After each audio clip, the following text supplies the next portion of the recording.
नमस्कार दोस्तों। पिछले वीडियो में हमने वैदिक काल के बारे में पढ़ा था, जो वैदिक सभ्यता के बारे में पढ़ा था। वो पार्ट 1 था और ये पार्ट 2 है। इसमें वैदिक साहित्य के बारे में पढ़ेंगे। पार्ट 1 में हमने वैदिक सभ्यता के बारे में पढ़ा था कि उसका काल कब से कब तक था। फिर वैदिक सभ्यता की स्थापना किन किन लोगों ने की थी, कितने भागों में बांट के पढ़ते हैं, या फिर आर्य कहाँ कहाँ से आए थे, अलग अलग विद्वानों ने अपने अपने क्या मत दिए, ये सब जानकारी ली थी। फिर ऋग्वैदिक काल की नदियों के बारे में जाना था पार्ट 1 में। अब पार्ट 2 में हम लोग वैदिक साहित्य के बारे में पढ़ रहे हैं। अगर आपने पार्ट 1 नहीं देखा है तो उसको जाकर पहले देख लीजिए, फिर ये पार्ट 2 देखिएगा। तो वैदिक साहित्य में पहले नंबर पे हम उपनिषद पढ़ेंगे। उपनिषद का अर्थ होता है, इसको पहले हम तोड़ के देखेंगे तो उप प्लस निषद। ठीक, उप का मतलब होता है आ और निषद का मतलब होता है बैठ। तो निकट बैठकर जो ज्ञान प्राप्त किया हुआ हो, ठीक, निकट बैठकर ज्ञान प्राप्त करना, इसको उपनिषद कहेंगे। इनकी संख्या कितनी है? तो इनकी संख्या 108 है। उपनिषदों की संख्या 108 है। इनको 3 भागों में बांटा गया है। जो 108 में से 4 जो हैं, 4 उपनिषद वो गद्य में लिखे गए हैं, गद्य हैं वो। 102 पद्य हैं और बचे 2 गद्य और पद्य दोनों में लिखे गए हैं। टोटल कितने हैं? 108 हैं। 4 गद्य हो गए, 102 पद्य, और बचे 2 गद्य और पद्य दोनों में लिखे थे। 4 जो गद्य हैं वो कौन कौन से हैं? तो पहला है कंठ उपनिषद। पहला है कंठ उपनिषद। दूसरा ईश उपनिषद है। तीसरा श्वेतवाश्वर उपनिषद। चौथा मैत्रेयणी। ये क्या है? ये चारों के चारों गद्य में लिखे गए हैं। 102 पद्य हैं और शेष 2 बचे गद्य और पद्य दोनों में है। तो ये पहला हो गया इसमें प्रश्न। ठीक, गद्य और पद्य दोनों में जो लिखा गया है वो प्रश्न उपनिषद है। दूसरा केन उपनिषद। अब बात आती है कि सबसे बड़ा उपनिषद कौन सा है। उपनिषदों की संख्या तो 108 है। टोटल उपनिषद 108 है, लेकिन सबसे बड़ा उपनिषद उसमें कौन सा है? तो बृहदारण्यक उपनिषद। कौन? बृहदारण्यक उपनिषद। ठीक, इसमें याज्ञवल्क्य और गार्गी, इन दोनों का संवाद लिखा गया है। याज्ञवल्क्य और गार्गी का संवाद। बृहदारण्यक उपनिषद में ही तमसोमा ज्योतिर्मृगय, ये जो वाक्य है ये लिखा गया है, तमसोमा ज्योतिर्गमय। ओम शब्द कहाँ से लिया गया है? तो ओम शब्द भी इसी बृहदारण्यक उपनिषद से लिया गया है। सबसे बड़ा उपनिषद हो गया। अब देखते हैं सबसे छोटा उपनिषद कौन सा है। तो ये है मांडुक्योपनिषद। मांडुक्योपनिषद। ठीक, सबसे बड़ा और सबसे छोटा उपनिषद हो गया। सत्यमेव जयते, ये किस उपनिषद से लिया गया है? तो ये मुंडकोपनिषद से लिया गया है। किस उपनिषद से? मुंडकोपनिषद। मांडुक्योपनिषद अलग है और ये मुंडकोपनिषद। तो सत्यमेव जयते कहाँ से लिया गया है?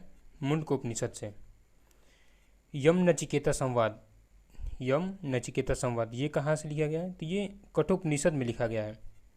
यम नचिकेता संवाद कठोपनिषद में वर्णित है। ठीक, तो ये उपनिषद खत्म हुए। अब सेकंड नंबर पे आता है संस्कार। वैदिक साहित्य में पहले हम उपनिषद पढ़े हैं, दूसरे नंबर पे है संस्कार। तो कुल संस्कार कितने हैं? कुल संस्कार 16 हैं।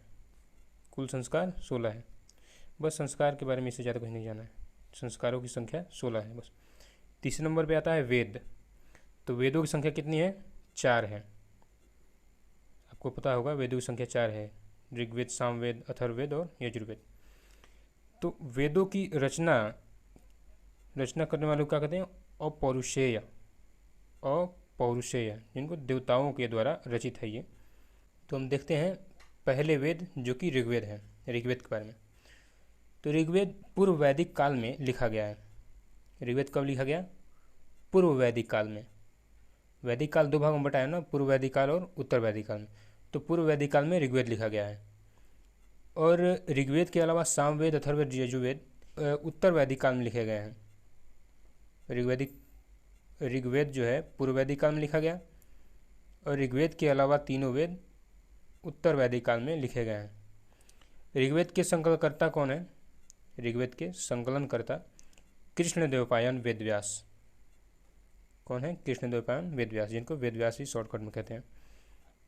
ऋग्वेद में टोटल कितने मंडल हैं? तो ऋग्वेद में कुल 10 मंडल हैं। ऋग्वेद में कुल कितने मंडल हैं? ऋग्वेद में कुल 10 मंडल हैं। और अष्टक कितने हैं इसमें? तो इसमें 8 अष्टक हैं। ऋग्वेद में 10 मंडल, 8 अष्टक, और सूक्तों की संख्या कितनी है? तो 1028 है। 1028 सूक्त हैं। इनमें से 1017 जो है इनको साकल कहा जाता है, और बचे 11 ये वालखिल्य कहलाते हैं, वालखिल्य। फिर ऋग्वेद में ऋचाएँ कितनी हैं? मंडल 10, अष्टक 8, सूक्त 1028 और ऋचाएँ 10,562। ऋचाएँ कितनी हैं? 10,562। ऋग्वेद में कितने शब्द हैं? ऋग्वेद में कितने शब्द का प्रयोग हुआ है? तो 1.5 लाख, मतलब 1.5 लाख शब्दों का प्रयोग है ऋग्वेद में। और ऋग्वेद को पढ़ने वालों को क्या कहते हैं? ऋग्वेद के पढ़ने वाले को क्या कहते हैं? होत्री कहते हैं। ऋग्वेद को पढ़ने वाला होत्री कहलाता है। अब ऋग्वेद में कुल 10 मंडल हैं। इसके तीसरे मंडल में क्या है? तो तीसरे मंडल में गायत्री मंत्र लिखा गया है। तीसरे मंडल में गायत्री मंत्र लिखा गया है। गायत्री मंत्र किस देवता के लिए है? तो ये सूर्य देवता को समर्पित है। गायत्री मंत्र सूर्य देवता के लिए है। और ये किसने लिखा? तो ये विश्वामित्र ने लिखा। ठीक, गायत्री मंत्र किसने लिखा था? तो विश्वामित्र ने। ये हो गया तीसरा मंडल। चौथा मंडल है कृषि। चौथे मंडल में क्या है? कृषि का उल्लेख किया गया है। फिर आगे 7वें मंडल में दशराज युद्ध के बारे में चर्चा की गई है। ऋग्वेद के 7वें मंडल में दशराज युद्ध, जो कि रावी नदी किनारे लड़ा गया था, और इसमें विजय कौन हुआ था? तो ये राजा सुदास विजयी हुए थे दशराज युद्ध में। फिर 8वें मंडल में देखते हैं। ऋग्वेद के 8वें मंडल में हस्तलिखित रचनाएं हैं, इनको हम खिल कहते हैं। ऋग्वेद के 8वें मंडल में हस्तलिखित रचनाएं हैं। 9वें मंडल में सोम देवता का उल्लेख है। ऋग्वेद के 9वें मंडल में सोम देवता का उल्लेख है। ऋग्वेद के 10वें मंडल में जाति व्यवस्था को बताया गया है। ठीक, जाति व्यवस्था। और ये जाति व्यवस्था कैसी थी? तो चतुष्वर्ण व्यवस्था थी। ठीक, मतलब 4 वर्ण के लोग रहा करते थे। कौन कौन से? ब्राह्मण, क्षत्रिय, वैश्य और शूद्र। तो ब्राह्मण, ये जो जाति व्यवस्था थी ये कर्म के आधार पर थी। ठीक, जाति व्यवस्था कैसी थी? कर्म के आधार पर। तो ब्राह्मण कौन होता था? जो शिक्षा दिया करता था। उस समय जो शिक्षा देता था उसको ब्राह्मण कहा जाता था। वो ब्राह्मण कैटेगरी में आता था, जो शिक्षा दिया करता था। और जो रक्षा किया करता था वो क्षत्रिय का उस समय क्या होता था? रक्षा करना। जो रक्षा करने वाला हो वो क्षत्रिय, जो शिक्षा देने वाला हो ब्राह्मण। और वैश्य किनको कहा जाता था? वैश्य व्यापार करने वालों को। जो लोग व्यापार संबंध रखते थे वो वैश्य होते थे। और शूद्र कारीगर हुआ करते थे। कारीगरों को शूद्र कहा जाता था। तो ये हो गई 10वें मंडल। ऋग्वेद के 10वें मंडल में जाति व्यवस्था है। ठीक है, जाति व्यवस्था कैसे है? तो कर्म के आधार पर है। ऋग्वेद का लास्ट क्वेश्चन है कि ऋग्वेद का उपवेद क्या है? ऋग्वेद का उपवेद आयुर्वेद। ठीक, ऋग्वेद का उपवेद क्या है? आयुर्वेद। अब हम देखते हैं दूसरा सामवेद। ऋग्वेद जान लिए, ऋग्वेद के बारे में जानकारी ले लिए। अब देखते हैं सामवेद। तो सामवेद, यजुर्वेद और ये अथर्ववेद, ये उत्तर वैदिक काल में लिखे गए हैं, जबकि ऋग्वेद जो था वो पूर्व वैदिक काल में लिखा गया था। सामवेद, यजुर्वेद और अथर्ववेद, इन तीनों वेदों को मिला के वेद त्रयी कहा जाता है। इन तीनों वेदों को सम्मिलित रूप से क्या कहता है? वेद त्रयी। तो सामवेद, इसमें संगीत, इसको जो कहते हैं संगीत का जनक कहते हैं सामवेद को। सामवेद क्या है? तो इसको संगीत का जनक माना जाता है। सामवेद में स्वरों का सबसे पहले प्रयोग किया गया है।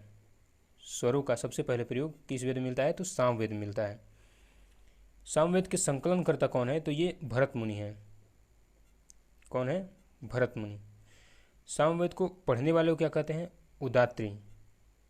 सामवेद के पढ़ने वाले को क्या कहते हैं? उदात्री। जबकि ऋग्वेद के पढ़ने वाले को होत्री कहा जाता था। ठीक। और ऋग्वेद के जो संकलनकर्ता थे, ऋग्वेद के संकलनकर्ता वेद व्यास थे, और सामवेद के कौन है? भरत मुनि। और सामवेद का उपवेद क्या है? तो ये गंधर्व वेद। और ऋग्वेद का उपवेद क्या था? आजुर्वेद। क्या था? आजुर्वेद। सामवेद का उपवेद गंधर्व वेद। तीसरा वेद आता है हमारा यजुर्वेद। यजुर्वेद में यज्ञ एवं कर्म कांडों का उल्लेख किया गया है। यज्ञ और कर्म कांड से संबंधित जितनी भी बातें हैं वो यजुर्वेद में कही गई हैं। यजुर्वेद जो है गद्य एवं पद्य दोनों में लिखा गया है। ठीक। यजुर्वेद गद्य और पद्य दोनों में है। इसके संकलनकर्ता कौन है? विश्वामित्र हैं। यजुर्वेद के संकलनकर्ता विश्वामित्र। और यजुर्वेद का उपवेद धनुर्वेद है। यजुर्वेद का उपवेद धनुर्वेद है। चौथा है हमारा अथर्ववेद, या इसको हम ब्रह्मवेद भी कहते हैं। अथर्ववेद या ब्रह्मवेद। अथर्ववेद जो है नवीनतम वेद है। सबसे नया वेद कौन सा है? अथर्ववेद है। इसमें क्या है? तो अथर्ववेद में जादू टोना, वशीकरण, ठीक, जादू टोना का इसमें उल्लेख मिलता है, वशीकरण का उल्लेख मिलता है, और कृषि को प्रभावित करने वाले कीट, कृषि को प्रभावित करने वाले कीट पतंग जो हैं, कीड़े मकोड़े, इनका उल्लेख मिलता है किसमें? अथर्ववेद में। अथर्ववेद में कन्या जन्म की निंदा की गई है। मतलब कन्या जन्म को अच्छा नहीं माना गया है, इसकी निंदा की गई है। अगला पॉइंट है अथर्ववेद के संकलनकर्ता कौन है? तो ये विश्वामित्र हैं। यजुर्वेद के संकलनकर्ता भी विश्वामित्र और अथर्ववेद के संकलनकर्ता भी विश्वामित्र ही हैं। अथर्ववेद के पढ़ने वालों को क्या कहते हैं? ब्रह्मा। ठीक, ब्रह्मा। और अथर्ववेद का उपवेद शिल्पवेद है। अथर्ववेद का उपवेद शिल्पवेद। तो ये वेद चारों खत्म हो गए। अब देखते हैं वेदांग। वेदांगों की संख्या कितनी है? 6 है। कितने वेदांग है टोटल? 6। पहला शिक्षा हो गया, दूसरा कल्य, तीसरा निरुक्त, चौथा छंद, पांचवा ज्योतिष और छठा व्याकरण। ये 6 वेदांग हैं। वैदिक साहित्य में अब अगला टॉपिक है रामायण। तो रामायण को संस्कृत भाषा में सबसे पहले लिखा गया है। तो संस्कृत भाषा में किसने लिखा था? तो ये वाल्मीकि द्वारा लिखी गई थी।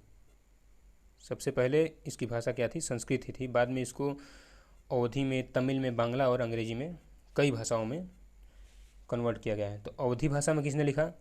तुलसीदास ने। ठीक, सबसे पहले संस्कृत भाषा में लिखी गई, फिर इसको अवधी में किसने कन्वर्ट किया? तो तुलसीदास ने। तमिल भाषा में किसने लिखा? तो कंबन ने तमिल भाषा में लिखा था। बांग्ला में कृतवास ने बांग्ला भाषा में लिखा। फिर अंग्रेजी में इसको किसने लिखा? आर.टी.एच. ग्रिफिथ।